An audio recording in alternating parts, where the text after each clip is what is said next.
નમસ્તે દોસ્તો, હું ગોપાલ ઇટાલિયા છું। આજે 30 તારીખ માર્ચ મહિનો 2025નો દિવસ છે।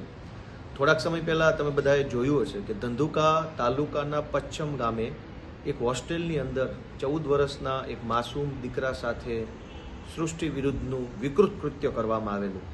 આ કૃત્ય બન્યા પછી ધંધુકાની મહાન પોલીસે, હર્ષ સંઘવીની મહાન પોલીસે આશરે 15-20 દિવસ સુધી ફરિયાદીને ટલ્લે ચડાવ્યા પછી વિડીયો જ્યારે આખા ગુજરાતમાં વાયરલ થયો ત્યારે માંડ FIR નોંધી હતી।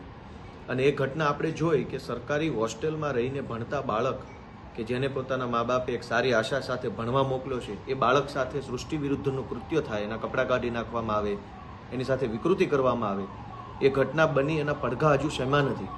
ત્યાં આજે ફરીથી એક નવી ઘટના સામે આવી છે। જસદણ પંથકની એક સરકારી હોસ્ટેલની અંદર શાળાના આચાર્ય અને એ સરકારી હોસ્ટેલના ગૃહપતિ બંને રાત્રે 12-14 વર્ષના યુવાનોને રૂમમાં બોલાવી કપડાં કાઢી એની સાથે વિકૃત કૃત્ય કરતા હતા।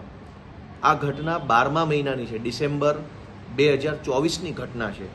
FIRમાં જે તારીખ, કેમ કે આજે સવારથી હું અને અમારા નેતા રાજુભાઈ કરપડા આ ઘટનાના મદદ માર્ગદર્શનમાં લાગ્યા હતા। શરૂઆતમાં તો પોલીસે સાંભળવાની ના પાડી દીધી, આનાકાની કરી દીધી, કારણ કે આ ઘટનાનો એક આરોપી ભાજપનો મોટો હોદ્દેદાર છે। ભાજપનો મોટો હોદ્દેદાર શાળાના 12-14 વર્ષના છોકરાઓને રાત્રે રૂમમાં બોલાવી એમની સાથે વિકૃત વર્તન કરતો હતો, સૃષ્ટિ વિરુદ્ધનું કૃત્ય કરતો હતો। આ ઘટના સામે આજથી બની છે 12મા મહિનામાં, પણ અત્યાર સુધી દબાવી રાખવાની કોશિશ શાળાના આચાર્ય અને સંચાલક અને ભાજપના નેતાઓએ કરી છે। દોસ્તો, ધંધુકાની ઘટના બની એમાં પણ ભાજપના સ્થાનિક નેતાએ 14 વર્ષના છોકરા સાથે સૃષ્ટિ વિરુદ્ધના કૃત્યની ઘટના દબાવવાની કોશિશ ભાજપના માણસોએ કરી। જસદણની ઘટનાને પણ દબાવવાની કોશિશ, છાવરવાની કોશિશ ભાજપના માણસોએ કરી। હોસ્ટેલમાં જે દીકરીઓ તો સલામત નથી જ, દીકરા પણ સલામત નથી।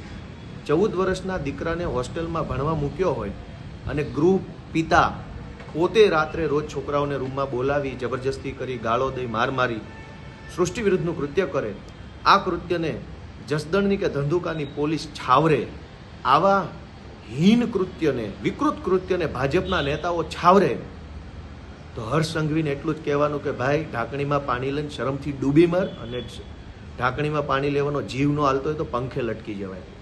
ગુજરાતના 14 વર્ષના દીકરાઓ પર સૃષ્ટિ વિરુદ્ધના કૃત્યો થઈ રહ્યા છે, એ પણ સરકારી હોસ્ટેલોમાં થઈ રહ્યા છે, અને સરકાર એની FIR નથી લખતી, પોલીસ એની FIR નથી લખતી।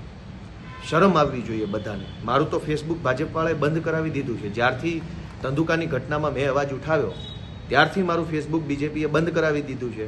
આ વિડીયો વધુ લોકો સુધી શેર કરજો। જસદણની, હું છોકરાનું નામ, જ્ઞાતિ, ઉંમર, હોસ્ટેલનું નામ એટલે નથી બોલતો કે કાયદા પ્રમાણે નામ બોલી ન શકાય।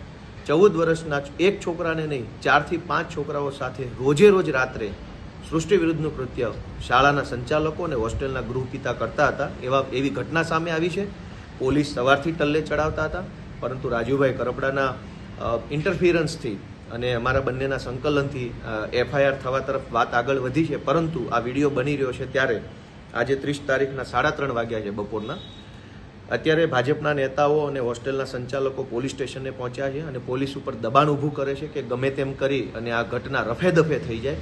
દોસ્તો, 4-4, 5-5 યુવાનો, છોકરાઓ નાના 14 વર્ષના, એની સાથે હોસ્ટેલમાં ગેંગરેપ થાય, આખું હોસ્ટેલનું તંત્ર એની ઉપર સૃષ્ટિ વિરુદ્ધનું કૃત્ય કરે, કોઈને કહીશ તો મારી નાખીશ એવી ધમકી આપે, એ ઘટનાને છાવરવા જસદણ પોલીસ સ્ટેશને ભાજપના માણસો પહોંચ્યા છે। આ વિડીયો શેર કરી અને ભોગ બનનાર બાળકોને સપોર્ટ આપજો એવી વિનંતી છે। જય હિન્દ।